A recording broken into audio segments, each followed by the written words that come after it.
बिरयानी लो, बिरयानी लो, आ जाओ आ जाओ, बिरयानी खाओ, भूख मिटाओ। 50 रुपए की प्लेट, 50 रुपए की प्लेट, बिरयानी लो, बिरयानी लो। 50 रुपए की प्लेट? वाह, इतनी सस्ती बिरयानी। मिठू जी, इस कौवे की बिरयानी अच्छी नहीं होगी, इसलिए इतनी सस्ती बिरयानी दे रहा है तो सस्ती ना, लेकर देख लेते हैं, हो सकता है अच्छी हो। मिठू जी, मैं तो कहती हूँ छोड़े, घर चलें, मैं आपको खुद अच्छी सी बिरयानी बनाकर खिला दूंगी। हरियाली, चलो तो एक बार खा कर देखते हैं। तोता और तोती कालू कौवे के पास जाते हैं। कालू भाई, एक प्लेट लगा दे बिरयानी की, पहले खा कर देख लेते हैं, अगर अच्छी हुई तो और ले लेंगे। कालू कौवा एक प्लेट बिरयानी तोते को दे देता है। तोता बिरयानी खाता है। वाह वाह, बहुत मज़ेदार है, मुझे भी थोड़ी खाने दे। मज़ेदार, इतने सस्ते में इतनी अच्छी बिरयानी। मिठू जी, क्या कर रहे हैं? पक्षी देख रहे हैं, छोड़े आप प्लेट, मुझे भी खाने दे। दो प्लेट और दे दो। इतना कहकर तोता फिर से बिरयानी खाने लगता है। कालू कौवा 2 प्लेट और बिरयानी तोतों को दे देता है और वो दोनों पति पत्नी मज़े मज़े से बिरयानी खाने लगते हैं। वैसे मिठू जी, इतनी भी मज़े की नहीं है, इससे ज़्यादा अच्छी बिरयानी तो मैं खुद बना लेती हूँ। आप तो पागल ही हो रहे हैं आज। पेट भर गया, इतने सस्ते में जो मिली है, मज़ेदार तो लगेगी। तोता बिरयानी खाने के बाद कौवे को 150 रुपए दे देता है। शुक्रिया कालू भैया। कहाँ चले, बाकी के पैसे कौन देगा? क्या मतलब? मैंने तो 3 प्लेटों के पैसे दे दिए। 3 प्लेटों के दिए हैं, उन प्लेटों में जो बिरयानी थी उनके पैसे कौन देगा? तोता और तोती एक दूसरे का मुंह देखने लगते हैं। ये तो धोखा है, धोखा है ये। तुम जो भी समझो, 300 रुपए और दो। 300? हाँ, 300, जल्दी निकालो, जल्दी। तोता बुरा सा मुंह बनाकर 300 रुपए कौवे को और दे देता है। धोखेबाज कौवे, कब तक धोखे से काम चलाओगे? एक दिन तुम्हारी दुकान बंद हो जाएगी, देख लेना। ऐसे कहते हुए तोता और तोती वहाँ से चले जाते हैं। कितना नुकसान करवा लिया, अब आपको 3 दिन तक कोई खाना नहीं मिलेगा। इतने पैसों में पूरा हफ्ता हम बिरयानी खा सकते थे। मेरी तो कोई बात मानते ही नहीं हो आप। वो बस गलती हो गई, आइंदा ऐसा नहीं करूँगा। हर बार ऐसा ही कहते हो, फिर कोई ना कोई ऐसा काम ही करते हो। एक दिन एक साधु पक्षी कौवे के पास आता है। कौवे बेटा, मैं 2 दिन से भूखा हूँ, मुझे 1 प्लेट बिरयानी की खिला दो, मैं तुम्हें दुआ दूंगा। दुआ तो मैं खुद भी अपने लिए कर लेता हूँ, कुछ और बताओ अगर दे सकते हो तो। मैं भूखा हूँ, मेरी मदद करो। चल चल, भाग जा यहाँ से, मेरा वक्त मत बर्बाद कर। साधु पक्षी वहाँ से चला जाता है। उसी जंगल में एक रानो चिड़िया भी रहा करती थी। रानो चिड़िया कबूतर के घर काम करती थी और वहाँ से मिलने वाले पैसों से अपने घर का गुजारा करती। गुड़िया बेटी, आज तो तुम्हारी माँ को ज़्यादा ही देर हो गई है, अभी तक लौटकर घर नहीं आई। दादू, मम्मा बता कर गई थी कि आज वो लेट आएंगी। रानो चिड़िया अपने घर वापस आ रही थी कि उसे रास्ते में वही साधु पक्षी रोक लेता है। चिड़िया बेटी, मैं 2 दिन से भूखा हूँ, मुझे कुछ खिला दो। रानो चिड़िया कुछ देर के लिए सोचती है और फिर उस साधु पक्षी को लेकर कालू कौवे की दुकान पर जाती है। कालू भाई, 1 प्लेट बिरयानी दे दो। रानो चिड़िया साधु पक्षी को 1 प्लेट बिरयानी लेकर दे देती है। ये ले कालू भाई, 50 रुपए। 100 रुपए और निकालो। 100 और? मगर मैंने तो सिर्फ 1 प्लेट ही ली है। उस प्लेट में जो चावल थे वो 100 रुपए के थे, इसलिए 100 रुपए और दो। रानो चिड़िया बेचारी करती तो क्या करती, वो 100 रुपए और कौवे को देती है और परेशान हाल अपने घर चली जाती है। रानो चिड़िया घर जाकर पैसे अपनी सास को देती है। रानो बेटी, आज पैसे इतने कम क्यों हैं? पूरे 150 रुपए कम हैं। माँ जी, रास्ते में एक साधु पक्षी भूखा था तो इसलिए मैंने उसको खाना खिला दिया।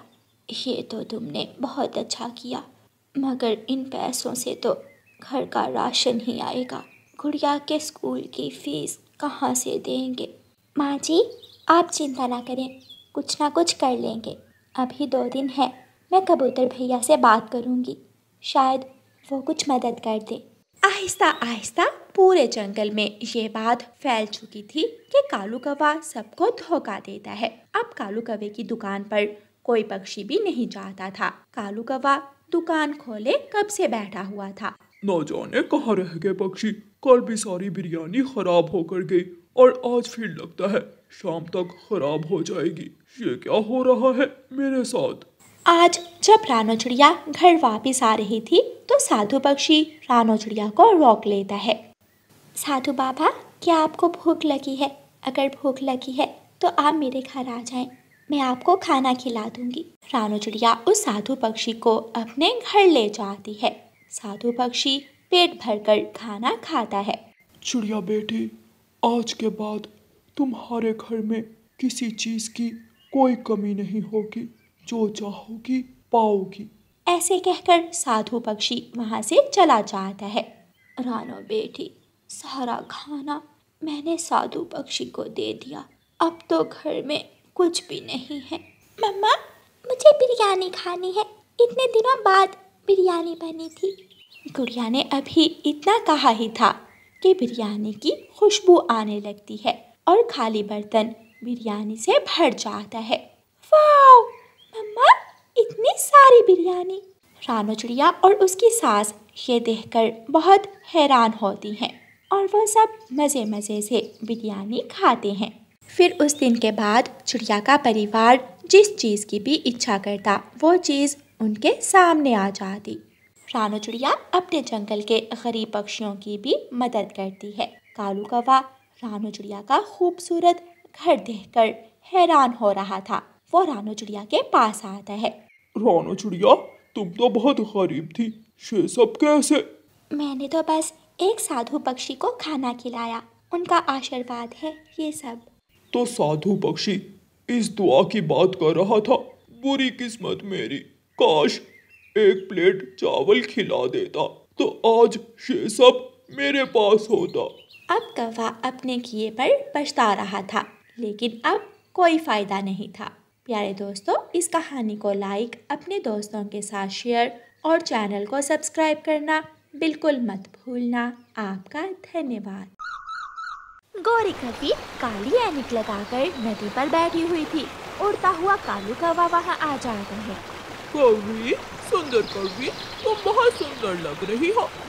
क्या क्या मैं सच में बहुत सुंदर हूँ? हाँ, तुम बहुत ही सुंदर हो। काले काले पंख, लंबी लंबी टांगे, तुम मेरे सपनों की शहजादी हो। कौवे, तुम भी बहुत सुंदर हो। क्या तुम्हारे पंख भी मेरी तरह ही काले हैं? देख लो, देख कर बताओ। हाँ हाँ, मैं देख रही हूँ, तुम भी बहुत सुंदर हो।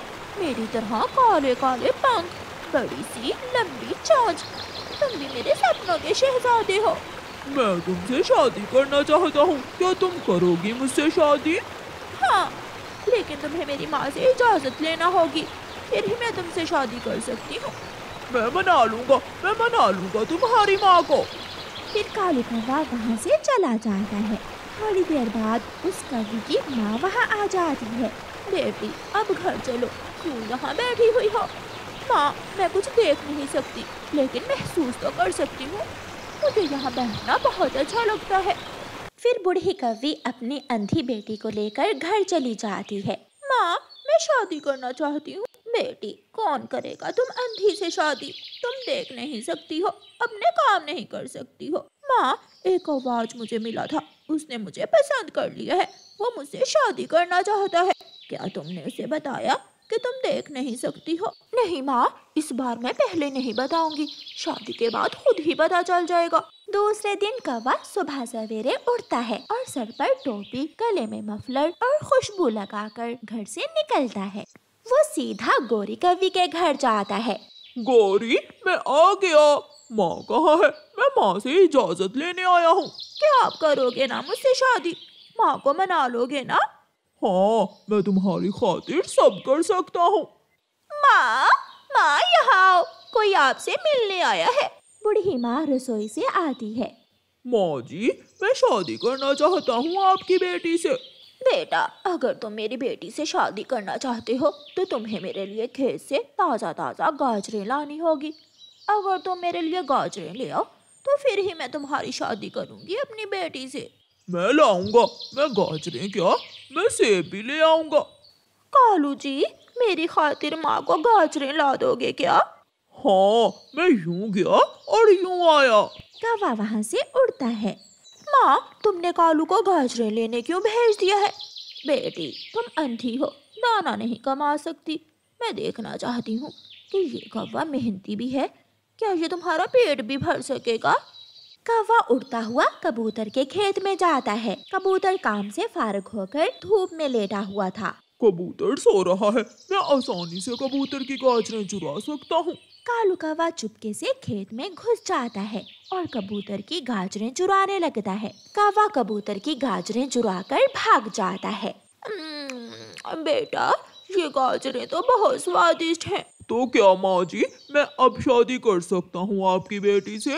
मैं कल बताऊंगी। कौवा घर चला जाता है। बेटी, कल मैं उस कौवे को फिर से आजमाऊंगी। कौवा अपने घर में बहुत खुशी खुशी बैठा हुआ था। अपनी होने वाली पत्नी के बारे में सोचते सोचते वो सो जाता है। मेरे कालू जी, देखो तो आसमान कितना सुंदर दिख रहा है। हाँ, तुम्हारी तरह बहुत ही सुंदर है आसमान। नहीं नहीं, मैं तुम्हारी शादी अपनी बेटी से नहीं करूंगी, नहीं करूंगी। कौवा डरकर उड़ जाता है और लंबी लंबी सांस लेने लगता है।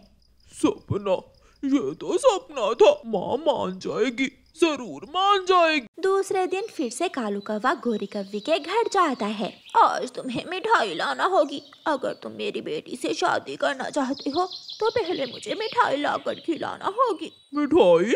मैं ले आऊंगा, मैं मिठाई जरूर ले आऊंगा। कालू जी, मेरी खातिर माँ को करके दिखाना, माँ की परीक्षा में पूरा उतरना। मैं जरूर करूंगा, मैं लाऊंगा मिठाई।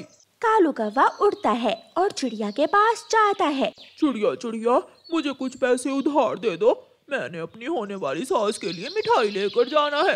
कौवे भैया, होने वाली सास कहाँ है आपकी? बरगद के पेड़ पर है उनका घर। चिड़िया, वो कौवी बहुत सुंदर है। अगर मैं उसकी माँ की परीक्षा में पूरा उतरा तो वो जरूर मेरी शादी उस कौवी से कर देगी। कालू, आजकल धोखा भी हो जाता है, अच्छी तरह जांच कर लेनी थी उस कौवी की। नहीं नहीं, मैंने सब जांच कर ली है। वो कौवी बहुत खूबसूरत और अच्छी है। नीली नीली आंखें हैं उसकी।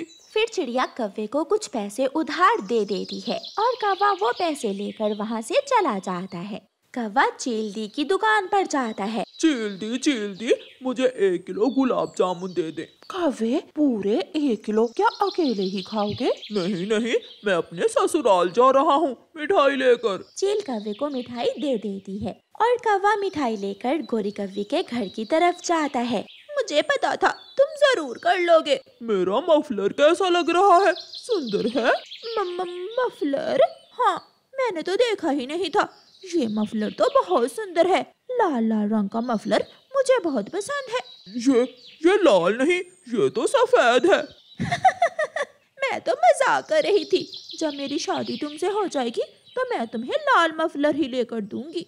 गौरी की माँ मिठाई खा लेती है। हाँ कालू बेटा, अब तुम मेरी बेटी से शादी कर सकते हो।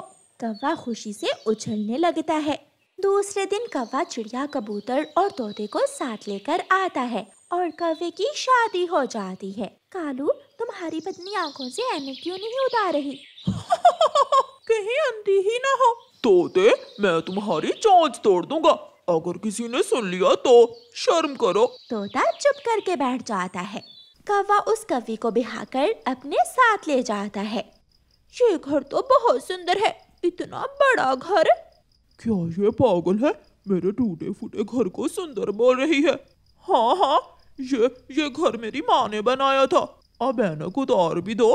क्या तुम रात को भी ऐनक लगाए रखती हो? नहीं नहीं कालू जी, मैं ऐनक सिर्फ सोने से पहले ही उतारती हूँ।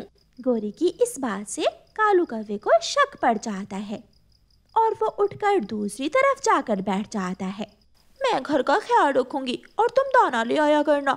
मैं और कोई काम नहीं कर सकती, माँ ने शुरू से मुझे काम पर लगाया ही नहीं था। कौवे की दुल्हन दूसरी तरफ देखकर बातें किए जा रही थी। इसका मतलब ये कौवी अंधी है। मैं यहाँ हूँ, वहाँ नहीं हूँ। अपनी ऐनक उतार दो, मुझे सब मालूम हो गया है। आखिर तुम कब तक ये छुपाओगी? पति जी, मुझसे कोई शादी नहीं करता था, इसलिए मैंने ये सब किया। आपसे इतनी बड़ी बात छुपाई। अब ऐनक उतार दो। गौरी ऐनक उतार देती है। अब हमारी शादी हो गई है। तुम अंधी हो या लंगड़ी, अब तुम मेरी पत्नी हो। और मैं भी कोई जवान नहीं हूँ। अगर तुम मुझे देख लेती तो शायद तुम भी मुझसे शादी ना करती। ये सुनकर गौरी कौवी हंसने लगती है।